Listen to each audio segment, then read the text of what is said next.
యేసు రక్తమే జయం పరిచర్య ప్రైజ్ ద లార్డ్. డిసెంబర్ 27వ తేదీ 2024.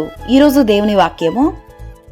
అందుకాయన నీ విశ్వాసము నిన్ను రక్షించెను, సమాధానము గల దానవై వెళ్ళమని ఆ స్త్రీతో చెప్పెను. లూకా సువార్త 7వ అధ్యాయం 50వ వాక్యము. క్రీస్తునందు ప్రియులారా, మనం ప్రార్థించే ప్రతి విషయంలోనూ దేవుడు మన క్రియలను సఫలపరచును అనే నమ్మకం, విశ్వాసం మనలో ఉండాలి. విశ్వాసం లేకుండా దేవునికి ఇష్టడై ఉండుట అసాధ్యము. దేవుని యొద్దకు వచ్చువాడు ఆయన యున్నాడనియు, తన్ను వెదుకువారికి ఫలము దయచేయువాడనియు నమ్మవలెను గదా. మీరు విశ్వసించు అతి పరిశుద్ధమైన దాని మీద మిమ్మును మీరు కట్టుకొనుచు, పరిశుద్ధాత్మలో ప్రార్థన చేయుచు, నిత్య జీవార్థమైన మన ప్రభువగు యేసుక్రీస్తు కనికరము కొరకు కనిపెట్టుచు, దేవుని ప్రేమలో నిలుచున్నట్లు కాచుకొని ఉండుడి. మీరు దేవుని యందు విశ్వాసం ఉంచిన ఎడల దేవుని యొక్క సమాధానము, కృప, ఆశీర్వాదము ఎల్లవేళలా మీకు సమృద్ధిగా ఉండును.